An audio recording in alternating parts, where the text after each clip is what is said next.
BC Summer in Surrey. This is our annual assessment public meeting that we look at, and we'll look at North Anna's performance over the past 12 months, really covering from January 1st through December 31st of 2014. And this is really about their performance. With me today, we've got Greg Culcom, he's the Senior Resident Inspector, and Gwen Skaggs Ryan, she's Resident Inspector. They both live in the area, they work at the plant on a daily basis. Like I said, I'm out of the Region 2 office. I've been in the position that I'm currently in as the branch chief for about 4 months, since January. Been with the NRC for the last 15 years, doing operator licensing, doing component design basis inspections, those kind of things. Before that, I was 14 years at Norfolk Naval Shipyard, so I got about 30 years of nuclear experience, working with the nuclear program.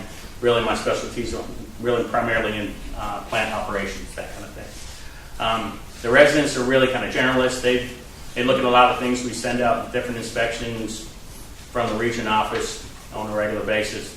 But we don't really have a formal presentation. This is considered to be a poster board session. We have posters up here to get an idea as far as what the NRC does, and we're welcome to ask any questions of the NRC. We've got some people here from the licensee with Dominion Power.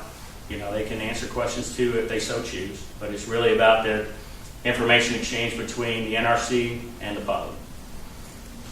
Does anybody have? We can open up the floor right now for any questions. If anybody has any specific questions they'd like to ask now.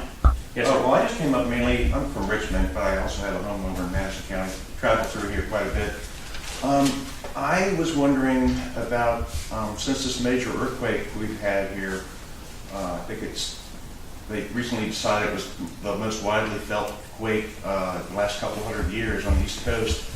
And not too long ago, I was hearing that Dominion was still considering building additional nuclear plants here, and I just want to know if that's still in consideration at all. Or... Well, that's really up to the licensee as far as they go. If that's something they want to continue to pursue, then they can submit those applications to the NRC, and the NRC will review those applications. That's primarily done out of our headquarters office, which is out of Bethesda, Maryland. Mm-hmm. I do that. So. And I'm from headquarters. Okay, yeah. Like I said, I'm Scott Burnell. I'm one of the public affairs officers from headquarters. There is a review currently ongoing for Dominion's application for an additional reactor at North Anna. They have had to do a significant amount of analysis for the potential for earthquakes in the area. That's one of many safety considerations they have to take into account. The staff's still reviewing that work. We still continue our environmental review, and we are quite a ways from any final agency decision. If the agency concludes it's appropriate to issue the license, it would then be up to Dominion to determine the path forward from there. Okay, so you are still considering in any case? Yes. Yeah, okay. Well, that worries me, but thank you for answering the question. Any kind of rough timeline on when that decision may be made? The environmental review, the staff is very close to coming to a final determination on whether or not there's any additional work that needs to be done. Dominion has changed the design they're considering a couple of times. And the staff has to conclude that those changes either do or don't need additional environmental review. The safety review continues. I don't have a end date right off the top of my head, but we're at least a year away from the commission, the 5 commissioners who are in charge of the agency, holding what we would call a mandatory hearing, where the staff and Dominion would have to lay out what they consider evidence for issuing a license, and the commissioners would consider that evidence before coming to a final decision. And is there going to be a public hearing before that happens? The mandatory hearing is open to the public. The staff's safety review is considered by the Advisory Committee on Reactor Safeguards, which does hold public meetings with the opportunity for public comment. And if the staff determines that there's additional environmental review work that needs to be done, there would also be a public comment aspect to that. So when is going to be the first hearing for this? Do we have It will depend on the staff, again, coming to that conclusion on the environmental review, and it will depend on when they have sections of their safety review ready for the advisory committee to take a look at. I don't have specific dates today. Well, I do want to make a suggestion because I attend those meetings for Unit 3, and they want to go on data from California, and even though they're admitting that the land and the soil and stuff is different than Virginia, that they don't have enough data from here, I don't want them going on data that's from there because our region's totally different, and that to me is shortchanging. They can't approve that. They shouldn't. Dominion has to provide evidence for this specific site, and the information available to me indicates they have done that. So And if it you- was if you built get- on a if you fault have line to evidence begin the with. contrary, feel free to submit it. Well, it was built on a fault line to begin with, but Dominion's claimed it's inactive, but it's plenty of history. And I think Virginians would be very upset to think that the NRC would rubber stamp this project and go forward and put us in more danger here. Because the USGS has already stated we can expect stronger, harder earthquakes. Maybe it doesn't even take that much for an earthquake. So it's a bad location already, but the idea of putting a third reactor is a very bad idea. And given the length of time that the staff has already spent on this review, the concept of rubber stamping, that's a very interesting interpretation. Thank you.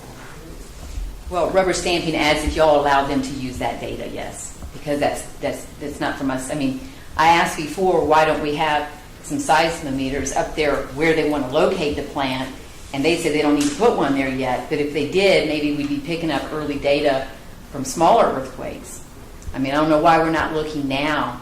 Some parts of the country, I watch the earthquakes, and they have the peak ground accelerations and the peak ground velocities, and we're not showing them up here in Virginia, so we don't really know what we're getting, but why aren't we having the sensors pick up the data that we need? So we know exactly what we're dealing with here. And Dominion has already done a very detailed reanalysis of the seismic hazard for the existing plants, and that information will also be available for consideration regarding the new reactor application.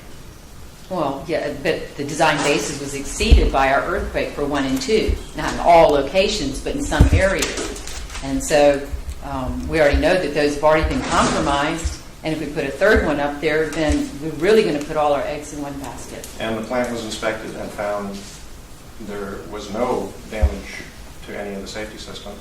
No, but we got a lot of leaking tritium coming out of that facility from y'all's data. And to Wasn't these, some of this stored waste shifted around at least? I mean, the dry admittedly, casks- it didn't leak out, but that's dry still casks quite at North a thing to know. Anna shifted on the order of a couple of inches, but the casks themselves were not damaged. Yeah. Up to 4.5 inches. And there's still no permanent disposal site for all the waste, is there? The agency continues its work regarding the application for the Yucca Mountain Repository. And that's been going on for how many years? Decades. Decades, 40 years maybe? Yeah, let me just go ahead and interject. Make sure you all sign in. Appreciate everybody signing in. We have feedback forms that are self-addressed. You just fold them over, tape them, and you can mail them out. And we also, if you don't get your questions answered or you want further feedback from us, there's cards there. Write your question down or your contact information. We appreciate that. And again, feel free to mingle, ask individual questions. If you want to move over here, that's fine. We're all going to kind of break up and work through the posters and any questions you might have. Yeah, and we do have some handout material also that you can pick up. The question of Thank you. Dominion's interactions with Virginia legislature are for the legislators to discuss. From our standpoint, we are an independent federal agency. We're examining the information as it's laid out. We're doing our own independent review of that information.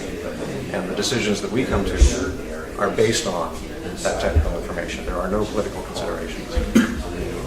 You're from Dominion Power then, right? No, I'm from the Holy Regulatory Commission. Okay. I should have been clearer when I was introducing myself. Sorry about that. And who are you, sir? My name is Eric Paulson. I'm just a citizen who has heard about North Anna for a long time. I've always lived in the area pretty much, and I'm just concerned about it. Yeah, me too. I just think it's a no-brainer. If you have earthquakes, you don't build power plants on top of that area. So does Dominion, after those casks moved, do they have to bolt them down now, or are they still just resealed? They have to continue to show that their independent spent fuel storage installation meets all of our regulations. But y'all changed And the they- regulations because now they're closer than they should have been. They got an exemption for it. At this point, there is no requirement that the casks be pulled down. Okay. But they are closer than what was originally designed for them to be. So I'd it's have to go back okay. to our staff at headquarters to get you an answer on that. So basically, in the report I have, it says there's 26 casks on one of the pads, but it used to be 27. So I'm really curious about what's going on with the pads up there. And Again, I'd have to go back to the staff at headquarters. okay, well, then I'm gonna have to ask. I'll ask Mr. Walker and see what questions he has. One thing I am a little discouraged by is Dominion's waste treatment facility. They are supposed to be putting the lake temperature water daily and every 15 minutes posting discharge. They do not keep records on. They do not keep up on that. And I want to make that for you to know and for someone to check on it. There's been times when there was an 8-9 day lapse and no information was set up. That concerns me. It also concerns me that I notice that they'll start taking discharge water and they won't put up the lake water temperature until 10 o'clock in the morning. So why aren't they taking the lake water temperature in the morning and starting to do the discharge? I've seen it go up to 26 degrees. Supposedly he's going to do a cooling tower on his third unit. But it's already producing too much heat. And my other concern is the dam. The dam needs to be modernized. It's an earthen dam, and it can be a problem. But that issue with the waste heat treatment system database, it does not. It is not. It's not accurate, or it's not posting every day. And like I said, it's like you'll see that yesterday's date until 10 o'clock in the morning, and something's wrong with that.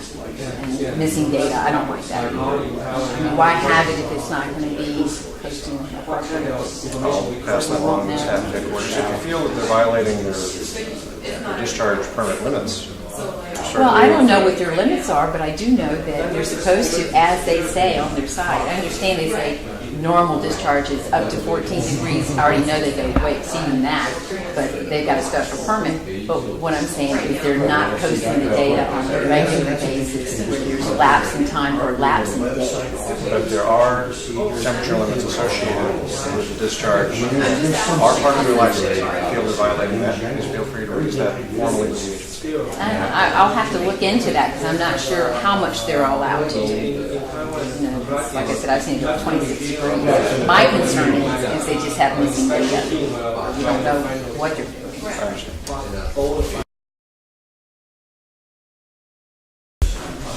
It was 66.